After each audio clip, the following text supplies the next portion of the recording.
재건축이나 재개발의 물건을 갖고 있으면 좋을까요? 나쁠까요? 좋을 것 같습니다. 좋겠죠. 저희 회원님들도 이렇게 보면 재건축이나 재개발에 관심이 굉장히 많아요. 그리고 질문도 엄청 많이 들어오죠. 그런데 우리가 재건축, 재개발 아파트나 물건을 입찰보고 미납하는 경우가 너무 많습니다. 그러면 우리가 재개발, 재건축 아파트는 어떤 걸 유념해야 되고 어떤 것을 해도 되는지 진짜 여기에 걸려서 보증금을 미납하는 경우가 굉장히 많습니다. 그러면 오늘은 재건축 물건을 볼 때 어떤 것을 유념해야 내 돈을 지키면서 안전하게 투자할 수 있는지에 대해서 제가 알려드리도록 하겠습니다. 경매를 이제야 입문하시려고 하시는 분, 그리고 낙찰받고 어떻게 해야 될지 몰라서 헤매고 계시는 분, 경매를 평생 직업 삼아서 투자하고 싶으신 분, 저희 더 낙찰 옥션이 여러분과 함께 하겠습니다. 2월달 개강이 얼마 남지 않았습니다. 참조해 주시고 저희와 함께 하시길 바라겠습니다.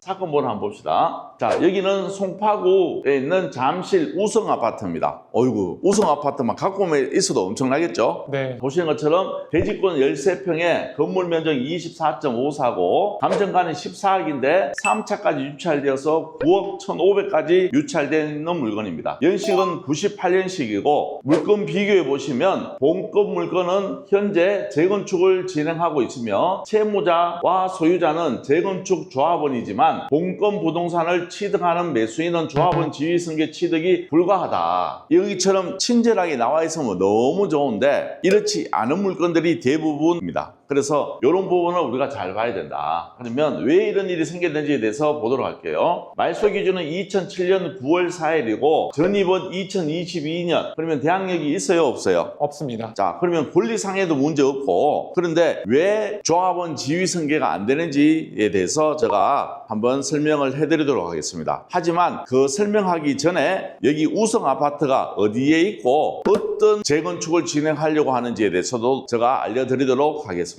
그러면 위치부터 한번 확인하도록 하겠습니다. 자, 우리 해당 물건은 위에 이제 엘리트 아파트 송파의 대표 단지죠. 엘리트 아파트 단지가 있고 이 밑에 보면 단독 다세대로 이루어진 지역이 있고 여기 삼전역 역세권 아파트입니다. 그리고 여기는 좋은 게 뭐냐면 한강은 아니지만 맞은편에 탄천을 끼고 있다는 장점을 지닌 물건이다. 이렇게 보시면 좋을 것 같습니다. 그러면 여기가 어떤 지역인지 한번 보도록 할게요. 잠실 우성 4차 재건축 진행 상황을 보시면 현재는 시공사까지 선정이 되어 있습니다. 조합 설립은 2018년 4월 2일이고 시공사가 선정되어 있는데 지금은 서울의 재개발 재건축 아파트 중에 하이엔드로 선정되어야지만 좀 더 가치가 있다고 저는 생각합니다. 그래서 지금 반포동의 아크로 리버파크부터 시작이어서 이쪽 지역에서 분양을 통해서 대박난 브랜드가 있죠. 어디입니까? 아크로입니다. 아크로. 대림에서 하이엔드급 브랜드로 아크로라는 브랜드를 만들었습니다. 그래서 여기 우리 잠실 우성 4차도 시공사를 2024년 7월 달에 선정되었는데 아크로로 선정되어 있습니다. 그냥 우리가 아는 일반 브랜드와 하이엔드 브랜드는 나중에 가치는 분명히 차이가 있을 겁니다. 우리 해당 물건의 조합원 수는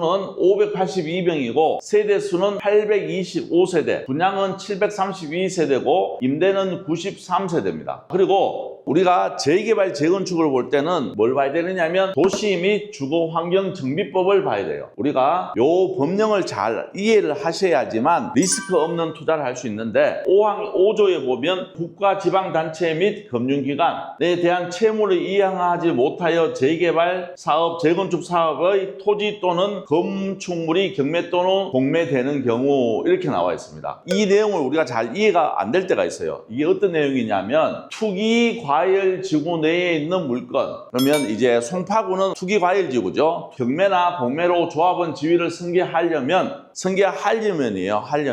국가지방단체와 금융기관에 대한 채무를 이행하지 못하여 재건축 사업이나 재개발 사업의 토지 또는 건축물이 경매 또는 공매되는 경우에만 조합원의 지위를 승계받을 수 있다. 여기에서 핵심은 뭐냐면 국가지방단체와 금융기관입니다. 금융기관. 우리가 여기서 말하는 금융기관이라는 것은 땡땡은행, 땡땡 저축은행, 그 다음 땡땡 보험. 이것처럼 우리가 아는 이런 금융기관에 한해서만 조합원 지위 승계가 가능하다는 뜻이에요. 근데 그렇지 않고 땡땡 대부 그리고 개인 이런 분들이 경매를 진행했을 경우에는 지위 승계가 안 된다는 뜻입니다. 은행법에 따른 은행을 얘기하는 거고 중소기업법에 따른 중소기업은행, 상호저축법에 따른 상호저축은행, 그리고 보호법에 따른 보호회사 이 외의 기관이나 개인이 경매를 쳤다든지 경매를 진행했을 경우에는 조합원 지위 승계가 안 된다고 우리가 보면 될 것 같아요. 자, 그러면 우리 해당 물건은 어떻게 진행이 됐는지 제가 다시 한번 보도록 하겠습니다. 누가 경매를 신청했느냐가 중요하다 그랬죠. 지금 보시면 2023년 11월 9일 날에 주식회사 땡땡땡땡 대부 여기는 금융기관입니까 아닙니까? 아닙니다. 아니죠. 그래서 뭐뭐뭐 은행, 뭐뭐뭐 저축은행, 뭐뭐뭐 보험 회사 이외에 개인이나 땡땡땡땡 대부 이렇게 나왔을 때는 우리가 조합원 지위 승계가 안 되니까 굉장히 조심을 하셔야 된다. 이해되시겠습니까? 네. 이거를 놓치는 순간 우리는 보증금이 얼마입니까? 여기가 9억 1,500이니까 9천만 원 날아가는 겁니다. 실질적으로 이런 것을 정확하게 파악을 못하고 보증금을 날리는 경우가 굉장히 많습니다. 그래서 꼭 재개발, 재건축 물건은 어디서 경매를 진행시켰는지를 꼭 여러분들이 잘 체크하셔야지만 여러분들의 자산을 잘 지킬 수 있다. 알았죠? 네. 네, 이렇게 보시면 좋을 것 같습니다. 이해되셨죠? 네, 이해했습니다.